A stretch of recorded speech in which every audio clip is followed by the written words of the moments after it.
Welcome back to Cards and Comics. Today I have another complete set of 90s inserts that I purchased. I want to show off.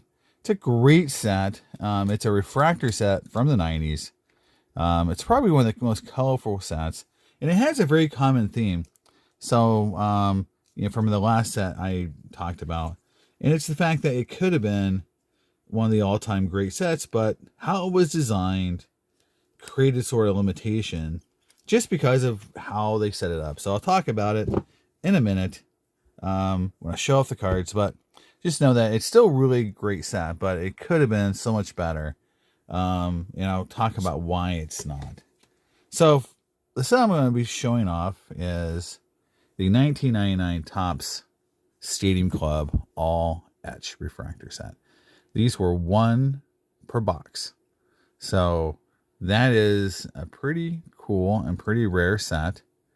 And the cool thing about it is it is a very colorful set. Plus there's 3 different subsets inside this with all different designs and different player selection. So we'll start here. Card number 1, and this is Club 40. So this is guys who hit 40 home runs that year. And this is what's going to happen is that, so the reason why I say that it missed its mark is because it used some statistical benchmarks, so to speak, to determine who was in the set. So instead of going with, let's say, every all-time great that was still playing, or in some cases, like someone who may have missed the statistical mark, but was a much more popular, better player, they went with, just straight statistical, let's say, requirement. And that at the time obviously was, these were the best home run hitters, for example. But, as a collector now, I'm looking at, I wish some other players would have made the set. Like Frank Thomas isn't in the set. That would have been amazing to have Frank Thomas or Derek Jeter in the set from an overall value. So they're not in the set because of how it was designed. The first up is the Mark McGwire. Now, these are not double-sided refractors. So that's one thing also that's a little bit disappointing. Is around this time period, we still saw double-sided refractors, but not in this set. But again, this is a 1 per box insert set, which I think the regular set was like a 3 per box.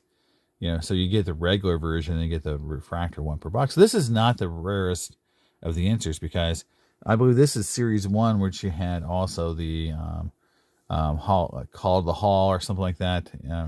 And then you had Fortune 15 in the other series 2. So this was sort of like the, which were numbered. Those were numbered. These are not numbered. So there you go. There's the Mark McGwire. Next up is the Sammy Sosa. Again, that's what you're seeing is these were the big home run hitters, and that's what the set was designed to show off, and that's what people dug the long ball back then. So you got the Sammy Sosa, but it does have the Griffey.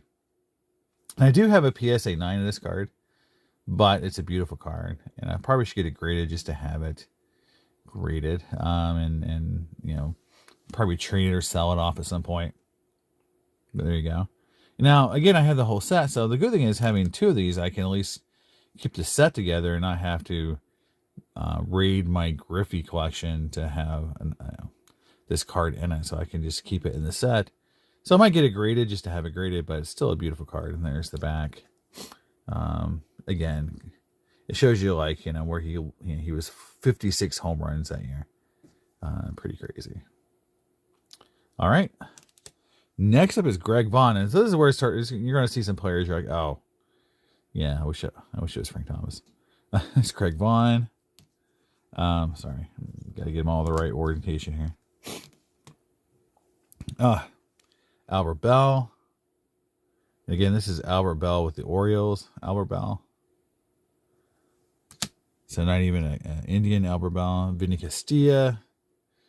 So again, 3 non-Hall of Famers in a row. And you get Jose Canseco, which is one of the nicer Jose Canseco cards, honestly. In terms of just a very nice, attractive design with the old Devil Ray uniform. But again, Juan Gonzalez, so again, another non-Hall of Famer, even though he was an MVP. Great player, but again, not a Hall of Famer. Then you got Manny Ramirez, and again, PED guy, so he'll probably never be a Hall of Famer, even though he was a great player. A lot of Cleveland guys still love him and collect him, and Boston guys still do too. Next up, Andres Galarraga, which I always found odd that he had such a resurgent career, so to speak, during this time period, because he hit 44 home runs at this time period. Oh, Mr. Rafael Palmeiro. So again, another PD guy. So this is a definitely, you could call it, instead of the all 40 club, you could be like mostly PD guy club. Here's another one, A-Rod. So again, all these guys aren't making the Hall of Fame. And last but maybe least is Mo Vaughn.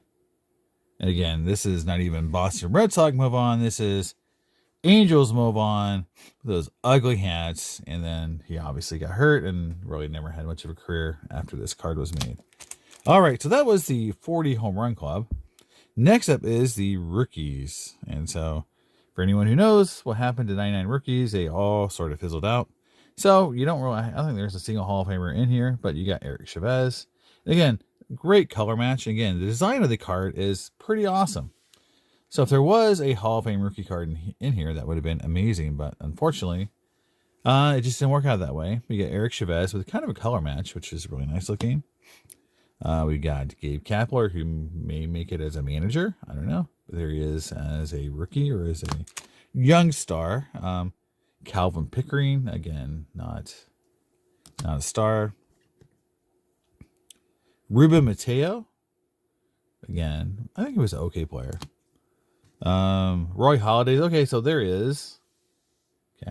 Okay, probably the best player in here, so there's that. Jeremy Giambi, not even Jason. So the guy that Moneyball took a crap on. His portrayal in there is just really funny. Alex Gonzalez was a good player for a long time, so he may, like besides Halladay, probably maybe the second best player in here. You got not Raphael, but Ron Belliard. Again, the design of the set is amazing. There's the back. Just an awesome looking set. But unfortunately, Marlon Anderson. So again, another good player, but not a Hall of Famer. Carlos Lee was a good player for a while. So again, a really good player, but again, not a Hall of Famer. So tough set. Next up is Club K. So these are the guys who led the league in strikeouts. So here is Kerry Wood. Now, I love this set. This set with that movement of that ball, with the multicolored. I mean, it's just really cool looking card. The Fortune 15 cards are really nice. But this card is really nice too. But you got Kerry Wood, not Hall of Famer. Sorry, Roger Clemens, PED guy. I don't know if he gets in or not, but again, that's a cool refractor. Curt Schilling doing everything he can to get himself never voted on by being just a jerk. The thing he did with Wakefield was very distasteful. So I don't like the dude, but there he is. Probably should be in the Hall of Fame, but he's doing everything he can to ruin his reputation to never get in there. Kevin Brown. I don't know if Kevin Brown has accounting stats. He was good for a long time. Great pitcher for a long time. Now here's a surefire Hall of Famer. There's Mr. Randy Johnson. The one thing about this set that's bad is that how they have it designed. So there's the Johnson. I'll pull another card. Like if you look at the Roger Clemens or the Curt Schilling, how they have the guy to the left of the baseball, where you see more of that swirl in baseball, card looks better. Like he's right on top of the baseball, so you don't see that swirl. I just think it would have been cool if they had a picture of him over here so you could see that full design. But there is the Randy Johnson. There's Pedro, so another Hall of Famer. So again, the Pedro, definitely see how by having him that way, that just looks so much cooler. Because that baseball is such a cool part of that design. And then last, but kind of least, El Duque, Orlando Hernandez. And again, you have that full refractor. So in the end of the day, this was a great set from a design perspective. It has a Griffey. So 2 big bonuses there. But unfortunately, based on the fact that it was all statistical based or rookie based when there was no real great rookies, there isn't a huge Hall of Fame player selection here. There is no Cal Ripken. There's no Frank Thomas. There's no Derek Jeter. Again, on the pitchers, you're missing Maddox. You're missing Smoltz. You're missing Glavine.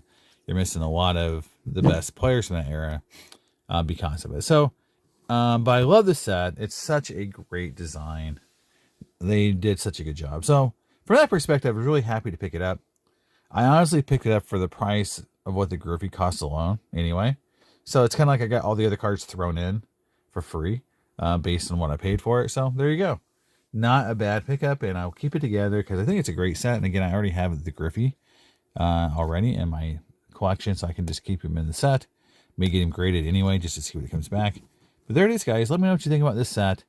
1999 Topps Chrome All-Etch Refractor. And I'll see you next time on Cards and Comics. Bye.